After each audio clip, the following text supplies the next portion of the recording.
En este video vamos a ver el tema de elementos sometidos a corte. Esfuerzos cortantes en vigas. Cuando una viga se somete a una carga que generalmente están actuando momentos flexionantes, vamos a tener también fuerzas cortantes sobre la sección transversal de dicho elemento. Entonces, por lo general vamos a tener siempre ambas, esfuerzos flexionantes y esfuerzos cortantes. Para estudiar estos esfuerzos cortantes, podemos suponer que estos probablemente actúan paralelos a la fibra cortante, V, es decir, paralelos a los lados verticales de la sección transversal, y que la distribución de esfuerzos es uniforme a lo ancho de la viga. Esto lo vamos a poder apreciar en esta imagen. Vamos a tener la acción de los esfuerzos cortantes paralelos a la sección de la viga en la dirección vertical, al igual que las cargas, ¿verdad? Que en este caso estarían de manera vertical. Y podemos ver que la distribución a lo ancho de la viga, si vemos esta fibra, son iguales. Veamos otra fibra. También tienen una distribución uniforme a lo largo del ancho de esta viga. Pero no es la distribución uniforme a medida que vamos avanzando en altura de esta viga. Como podemos ver ahí en las flechas, estas van creciendo a medida vamos moviéndonos a lo largo de la sección transversal. Esas flechas o esos esfuerzos que estamos viendo representados a lo largo de la sección transversal de la viga son los esfuerzos que se están dando en esta cara de un diferencial. Pero, como podemos ver, bueno, en ese caso el esfuerzo o la cara que estábamos viendo era la cara que tenemos en esta dirección.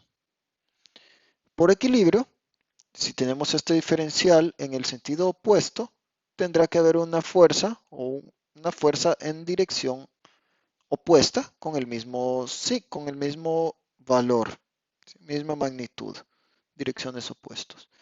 Pero si solo dejáramos en equilibrio esas dos fuerzas, el diferencial tiene una tendencia a la rotación, por lo que se generan estas otras dos fuerzas en estas caras perpendiculares a las anteriores, que eran las de análisis, con un giro contrario al giro que se estaba generando con las fuerzas que pusimos en equilibrio anteriormente, las verticales.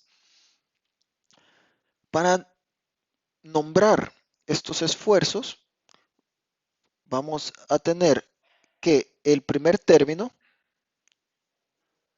es el eje perpendicular a la cara de análisis y el segundo término es la dirección en la que apunta la flecha. Por ejemplo, vamos a analizar este esfuerzo.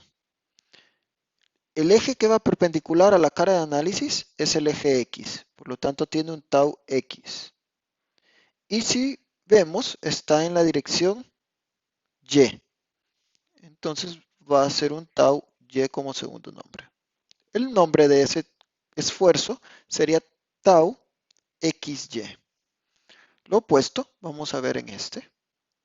El eje que va perpendicular a la cara de análisis, ojo que esta es la cara de análisis, el eje perpendicular es Y. Y la flecha va en la dirección X. Por lo tanto, sería un cortante YX. Cabe mencionar que el cortante XY siempre va a tener la misma magnitud que el cortante YX. Luego veremos esa demostración. Como parte del equilibrio, y que ya lo mencioné anteriormente, el diferencial debe estar en equilibrio estático. No debe de tener ningún tipo de movimiento o de giro, ni debe de haber, y las fuerzas deben de estar equilibradas. Entonces, las fuerzas se van a equilibrar de la manera que lo vimos en la imagen anterior. ¿Cuál es la convención de signos? Si dentro de mi diferencial la fuerza que se encuentra a la derecha va viendo hacia abajo, es un diferencial o es un cortante positivo. En este caso, este que va hacia abajo es positivo.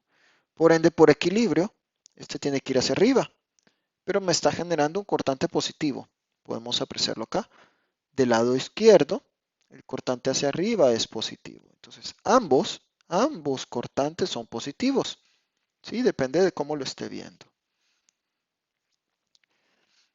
Entonces, este cortante, puestos de esta manera, generan un momento par.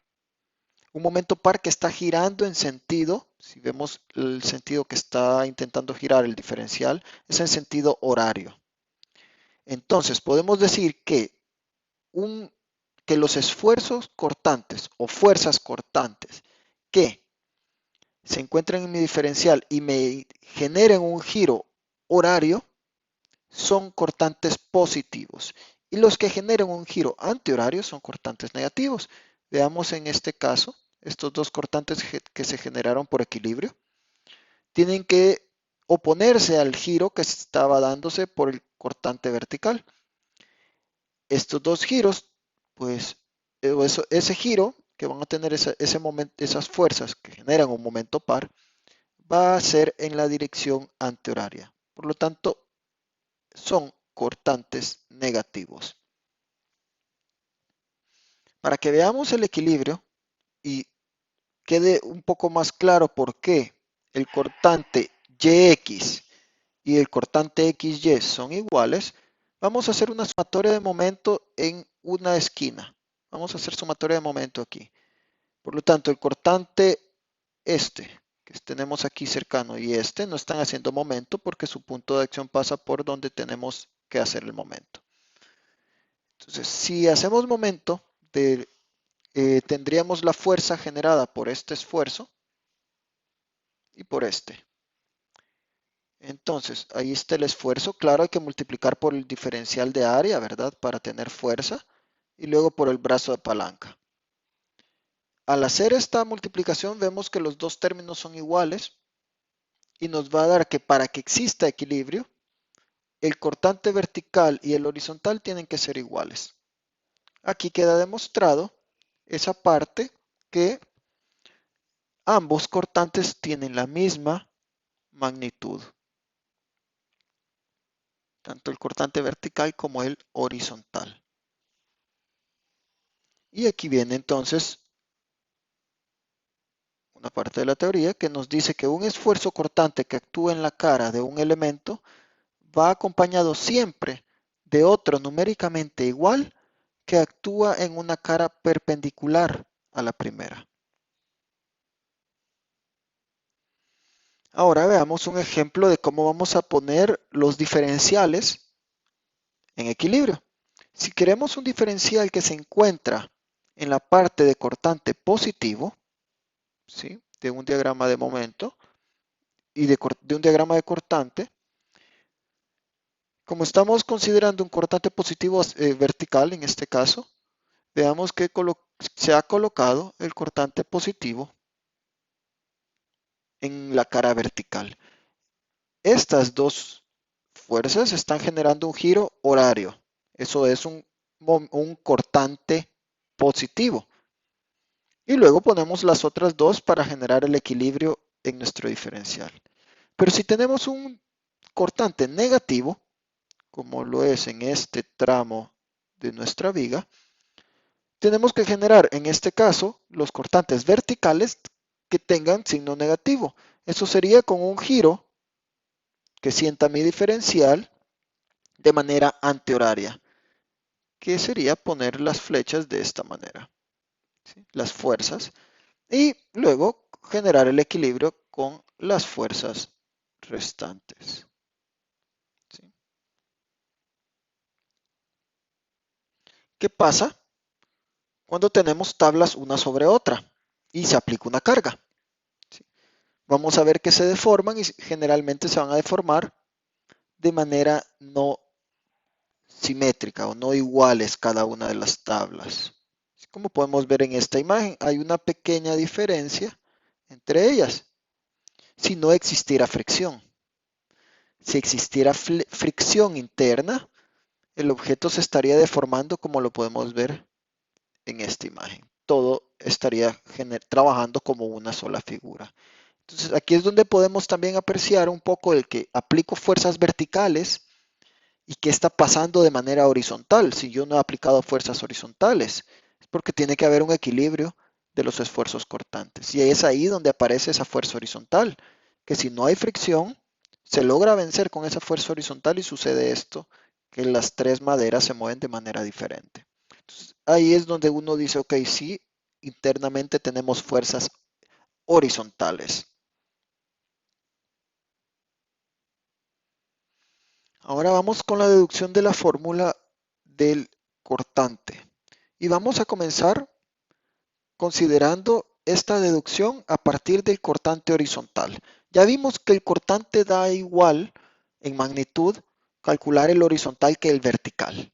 Son lo mismo entonces. Es un poco más fácil de determinar esta fórmula de esfuerzo cortante si partimos de un cálculo de esfuerzos o de fuerzas horizontales. Vamos a considerar un diferencial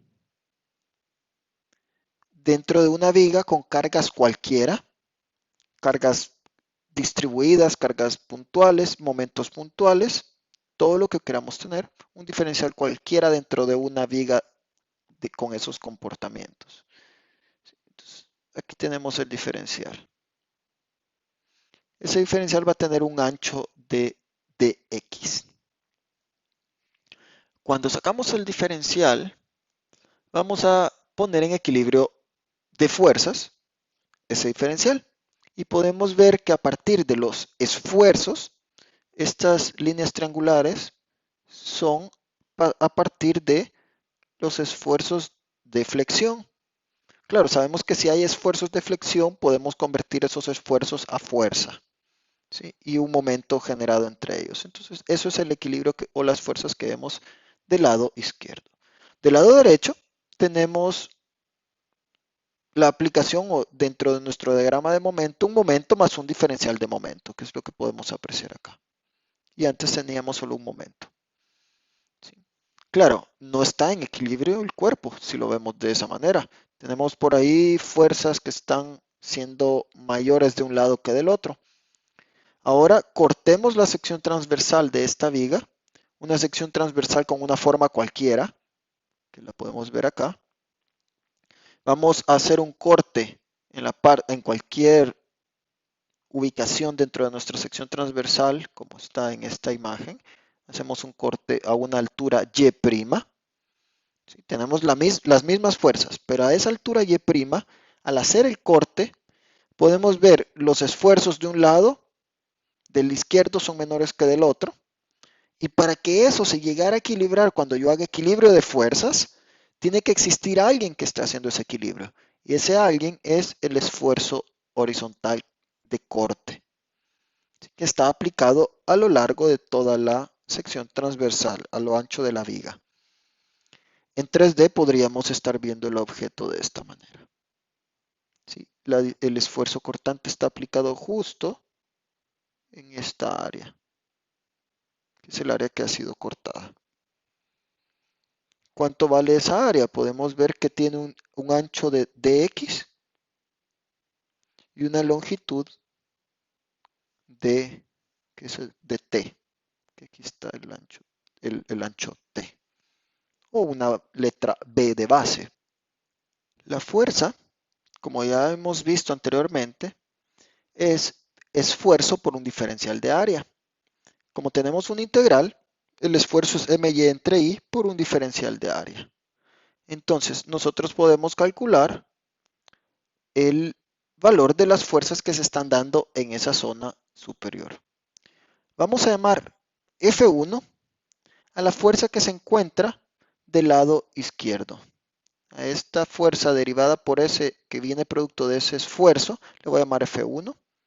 A esta otra fuerza que viene del esfuerzo de flexión derecho F2 y a la fuerza que proviene del esfuerzo cortante horizontal F3. Entonces F1 nos quedaría con esta expresión. La integral que viene desde Y', que es donde hice el corte, hasta C, que es la fibra superior, del M por Y entre I por un diferencial de área.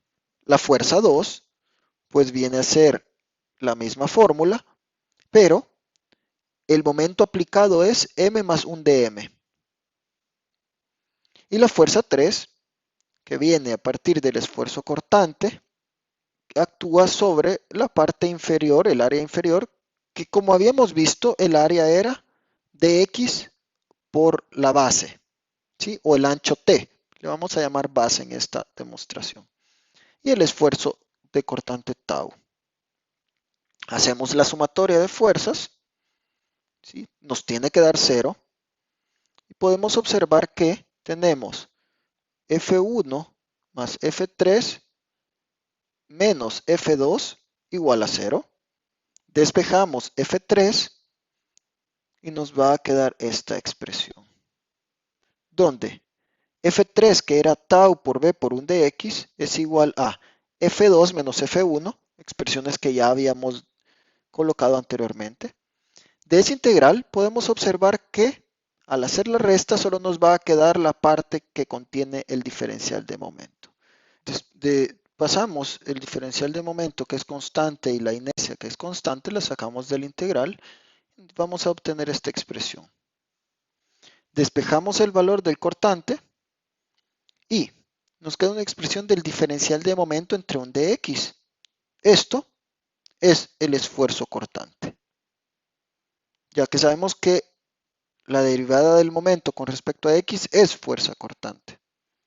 Luego, de esta integral, este valor o esta integral es el primer momento de área, que se conoce con la letra Q. Y este representa el primer momento de área de la porción que se encuentra por arriba de donde estamos haciendo nuestro análisis, ¿sí? Que es donde estamos calculando el valor del esfuerzo cortante. Despejando y poniendo todo en términos como los teníamos anteriores, despejando este integral y poniéndole con valor de Q, nos queda que la fórmula de cortante es, del esfuerzo cortante, V por Q entre I, B, donde V o V es el valor de la fuerza cortante en la sección de análisis, Q, el primer momento de área de la parte superior o inferior, depende cómo lo queramos trabajar, del área que estamos analizando. ¿Sí? B es el ancho de la sección transversal en la fibra que estamos analizando. Y la I es la inercia de la sección transversal con respecto al eje neutro. Limitaciones de esta fórmula es que hemos deducido la expresión para el esfuerzo cortante tomando como hipótesis que el esfuerzo cortante es uniforme a lo largo o a lo ancho de la viga. No en todos los casos es cierto. Podemos ver que en realidad varía un poco, pero no es mucha la diferencia y asumimos entonces que el esfuerzo es constante a lo largo de la viga, de la sección transversal de la viga. Otra de las excepciones es una sección circular, porque en la sección circular no vamos a tener nunca el esfuerzo cortante uniforme, sino que el esfuerzo cortante va a ser siempre tangente al contorno y no vamos a ir con esfuerzos paralelos al eje Y. Entonces ahí tendríamos que hacer otro tipo de deducción. Por lo tanto, no vamos a trabajar con secciones que tengan elementos circulares, porque no vamos a conocer la dirección específica del esfuerzo cortante. Entonces, generalmente vamos a estar trabajando con elementos rectangulares para la aplicación de esta fórmula. Como podrán haber observado, en estas imágenes la distribución del esfuerzo cortante no es uniforme. Comienza más pequeño, desde entre más me alejo del eje neutro, y podemos ver que aquí por el centro están siendo como que más grandes los esfuerzos. No es una distribución uniforme de esfuerzos. ¿Cómo debería de ser esta distribución? Entonces, vamos a plantear un un elemento rectangular y vamos a calcular cómo es la distribución en elementos rectangulares. Tenemos una viga a la cual se le está aplicando un cortante V hacia abajo. Tiene una altura H y un ancho B.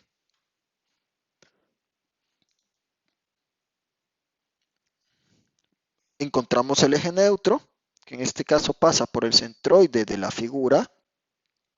Y vamos a calcular cuánto vale el esfuerzo cortante a una fibra que se encuentra separada a una distancia Y, medida desde el eje neutro. Es decir, quiero calcular el esfuerzo cortante en esta fibra, justo a esta altura.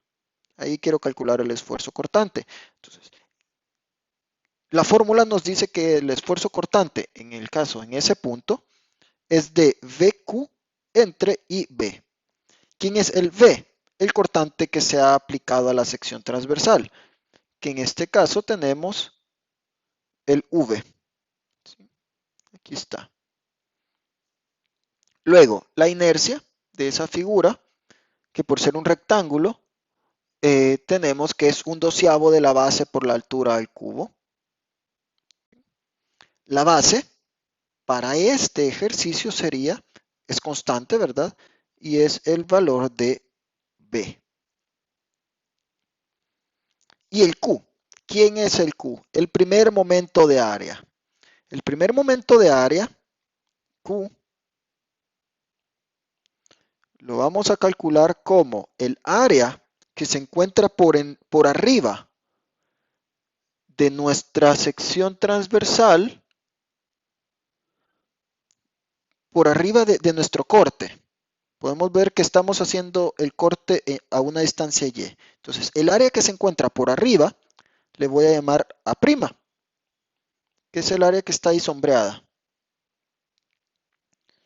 Y necesitamos la distancia que hay del centroide de esa área a nuestro eje neutro. A eso le vamos a llamar Y barra, que es el Y barra prima, porque es el centroide del área que estoy analizando. Esa multiplicación nos va a dar el primer momento de área. Colocamos eso en esta fórmula. Y comenzamos a hacer los despejes respectivos. Dejamos como constante los tres términos que sí van a ser constantes para esa sección transversal. El V es constante para todo cálculo de esfuerzo de esa sección transversal. La inercia también. Y para este caso, la base es constante para cualquier cálculo porque no hay cambios en la sección transversal con respecto a lo ancho. Entonces, el área de esa parte superior la podemos, sería el ancho B por esta altura. Y esa altura, ¿cuánto tendría que valer? H medios menos Y, que es lo que tenemos aquí. Esto es la base. Este es el área. Ahora, el centroide de esa figura, sabemos que va a estar a la mitad de la altura. Sería H medios menos Y entre 2. Y le vamos a sumar el Y barra, porque es la distancia que hay del centroide de esa figura al eje neutro. Teniendo esta expresión, hacemos las operaciones matemáticas y vamos a terminar en este valor, en el cual podemos observar que tenemos una ecuación cuadrática, es decir, que la distribución de esfuerzos cortantes en una sección transversal cuadrada es de manera parabólica, como lo podemos ver en esta figura. En esta figura podemos apreciar la distribución parabólica del esfuerzo cortante, que en el caso particular de un rectángulo completo, si nosotros introducimos a la fórmula que tenemos acá el valor de la inercia, que es un doceavo de la base por la altura al cubo, aquí está, vamos a llegar a determinar que el valor de esfuerzo máximo que se está dando en el eje neutro, ojo, para un rectángulo con condiciones como este que estamos viendo, el esfuerzo máximo se va a estar dando en el eje neutro, nos va a dar el valor de esfuerzo máximo 3V entre 2A, específicamente para el esfuerzo en el eje neutro. ¿Sí? En los demás lados, pues hay que calcularlo con el Q respectivo.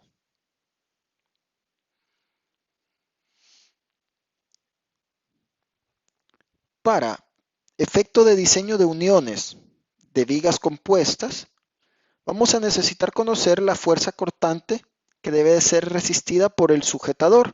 Llámese sujetador, clavos, remaches, soldadura, lo que sea que vayamos a tener para generar una viga compuesta.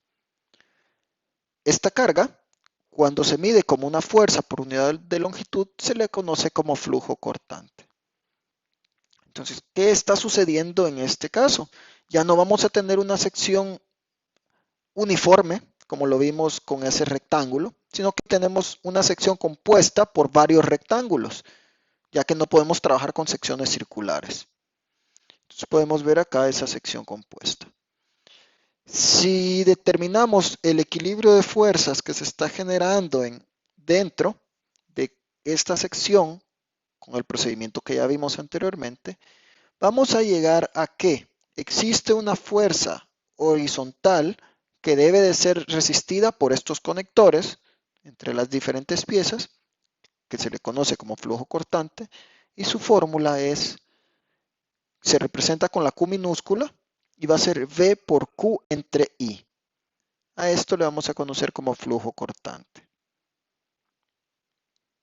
Esta ecuación de flujo cortante es válida para cualquier viga que tenga sección transversal simétrica con respecto al eje vertical o eje Y, siempre y cuando las cargas actúen en un plano que contengan a dicho eje de simetría, lo cual nosotros siempre vamos a estar aplicando las cargas de manera vertical y este tipo de elementos tiene que ser simétrico con respecto al eje vertical para poder aplicar esta fórmula de esfuerzo o de flujo cortante. Podemos ver diferentes tipos de vigas armadas con clavos, con pernos o con soldadura. Siempre este tipo de vigas armadas pues se van a componer de dos o más piezas del mismo material unidas entre sí para formar una sección transversal entera.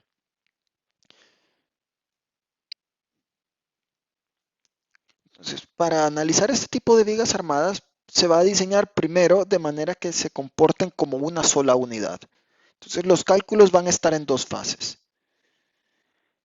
Inicialmente vamos a considerar como que la pieza está hecha de un solo elemento, ¿sí? Tomando en cuenta esfuerzos de tipo normales, que son los de flexión o axiales, y cortantes admisibles del material. Luego de que hemos calculado esfuerzos de corte, esfuerzos normales, vamos a comenzar a diseñar los elementos de conexión, que serían claves, remache, soldadura, pegamento, tornillos, lo que sea que tengamos para unir esa viga. Y asegurarnos que esos elementos no fallen para que la viga siempre se comporte como una sola, ese tipo de vigas armadas. Entonces debemos de verificar que esos elementos de conexión no vayan a fallar. Vamos a evitar que fallen para que las piezas de esa viga armada no se deslicen entre ellas y pues ahí perdemos lo que es ya el equilibrio estático y comenzamos a tener fallas. En este cuadro vamos a poner un resumen de cómo se debería de revisar cada tipo de conector. Por ejemplo, la pega o el epóxico se puede revisar con flujo cortante o lo podemos revisar directamente con el esfuerzo cortante, que es la fórmula del esfuerzo. Pero se puede revisar también con flujo de corte, con la Q minúscula. La soldadura, esa solo la vamos a revisar con con flujo cortante, V por Q entre I. En cambio, los clavos los vamos a estar revisando con la fórmula, prácticamente es la fórmula de flujo de corte, si lo pueden ver aquí, V por Q entre I, pero vamos a traer aquí, tenemos que tomar en cuenta el número de clavos o soldaduras o lo que esté actuando que ayude a soportar las fuerzas para ese tipo de conector. Entonces, aquí está el número de clavos o elementos de unión y el espaciamiento entre ellos. ¿Sí? Porque cada clavo va a ir separado una distancia a lo largo de la viga. Ese es el espaciamiento que vamos a tener que tomar en cuenta aquí. A veces se denomina por la letra S minúscula. Con esto ya vamos a poder comenzar a realizar ejercicios, los cuales los vamos a realizar en clase. El ejercicio 1 se los muestro por si alguien tuviera la intención de practicar lo que hemos visto en la teoría, pero lo vamos a estar realizando en clase. El ejercicio 1 de esfuerzo de corte y un ejercicio 2 donde ya tenemos sección de tipo armada y vamos a calcular las fuerzas dentro de cada uno de esos elementos de conexión, que para este caso son tornillos.